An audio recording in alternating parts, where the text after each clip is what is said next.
So, I wanted to just talk about random things that were on my mind and just kind of have a session to explore my own thoughts and just kind of see where my own ideas and imagination takes me.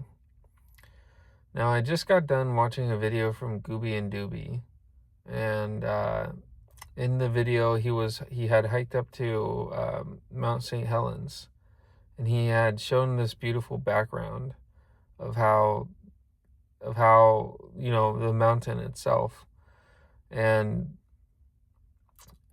he's just pointing around, and he explains that the the mountain had blown up in the 1980s, and this mountain uh, cleared out the forest and added much material to the surrounding area where he was currently standing.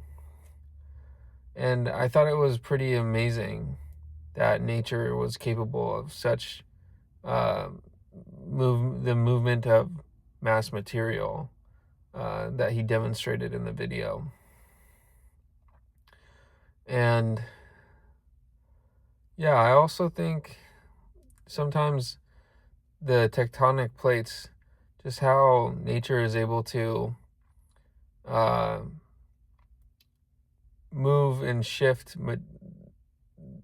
Earth and move the crust around, is really fascinating. And there's no better examples than volcanoes, because if you think about it, what if you think about a volcano, what is it? Well, it's a mound of earth, and in the earth is a bunch of magma, and there's little wells that go down into the magma. And when an eruption happens, all of that magma is released into the atmosphere and into the surrounding earth, and that builds new rock. And that's exactly what happened in the Mount St. Helens video, or in Mount St. Helens, and you can see where he's standing on in the video. Now, what else is going on in my life?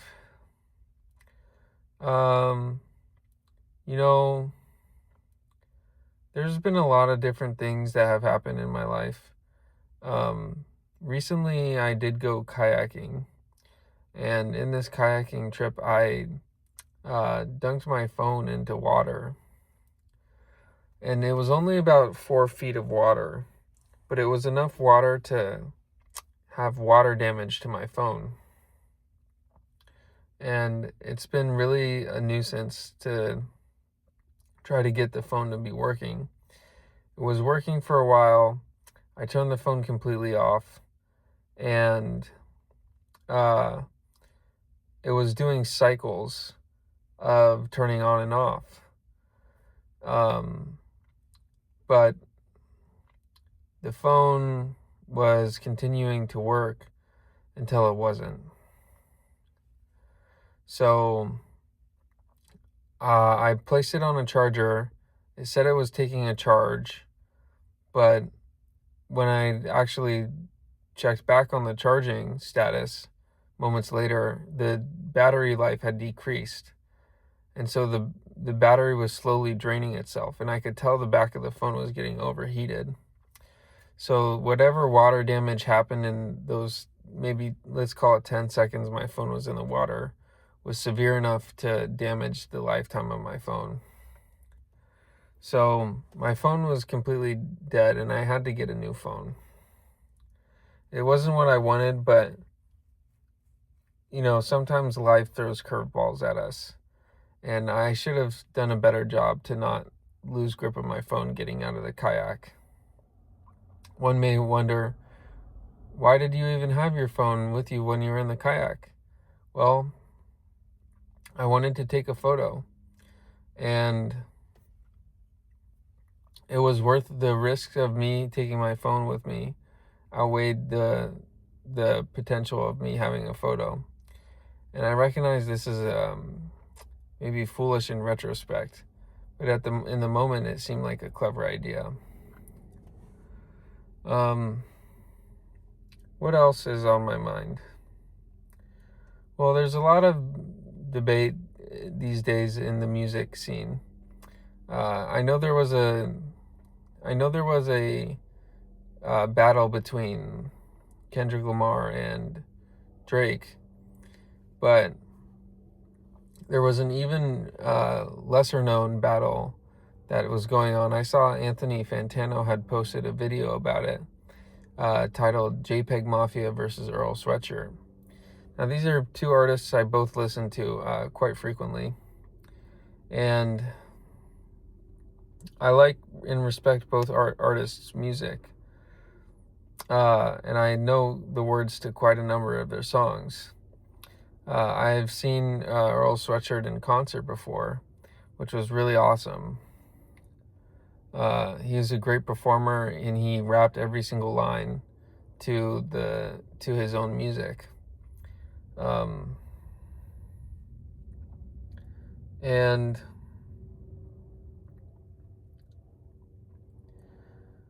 I think when it comes down to their production, you have to remember that both Earl Sweatshirt and JPEG Mafia produce their own music. Now, this is an impressive thing to do. They're both creative people, and they're both independent enough to produce their own music, and they operate at a level where they can release their music independently. They're not so limited by the labels that they're signed to. They have more creative control over the music that they can output. And so Earl Sweatshirt has been working a lot with Alchemist. I really like the project he had. I believe Sick, the album Sick, was produced with a lot of Alchemist's help. If not, the whole album was produced by Alchemist. And after that album, which I enjoyed that album quite a bit, I really like Fire in the Hole and Lie. Doom, doom, doom, doom, doom, doom. Same one that I forgot to praise, still above me. One thing about it, I'ma beat him to the punches. Stumped all day thinking, mama, where the love went. With every triplet of trips around the sun, some of the sludge get thick. I'm chipping away at crust. Hold your head, your shit is in for a whole nother bust. Roaming the citadel. On foot and loving gave me a rush when playing the cuts. When the spliff gave me a rush, playing the cuts like a DJ. Let me know if you want to tango with something. Lemon meringue, wallaby soul stain gum. Exploring a couple avenues and staying dangerous. Day drunk. So, I really like that album. The next album that Earl Sweatshirt produced was Voir Dire. And I really like Geb off of that album. Sirius Black was a nice track. And My Brother the Wind. There was Vince Scully and 100 High Street are also great songs off that album. JPEG Mafia, I think he really had these albums where he had Veteran, which I thought was an amazing album. I really like 1539 North Calvert Lane. And Macaulay Culkin and DD Form 212, 214, I think. There's that whole album is just a fantastic listen. And I think he produced the whole album himself with little trinkets of noises and different layers of sounds and feedback as you're listening to it. He also had All My Heroes Are Cornballs, which I enjoyed Jesus Forgive Me, I Am a Thought. And these albums, these songs and these albums, I think they're very great projects from both artists. I think they both deserve a lot of respect. But ultimately, the artist I'm more familiar with is Earl Sweatshirt. And Earl Sweatshirt even had a line directed towards JPEG Mafia, which said, claimed to be a veteran, but he just went AWOL. And I thought that was a pretty good dig on JPEG Mafia, because he was obviously referring to his veteran album. And I think that the better wordsmith of the two is Earl Sweatshirt. I think if we had to give it up to production, I think Peggy or JPEG Mafia is the better producer. And they're two different flavors of rap, but they're still in the same category of rap, which is, I think, why they were beefing with each other.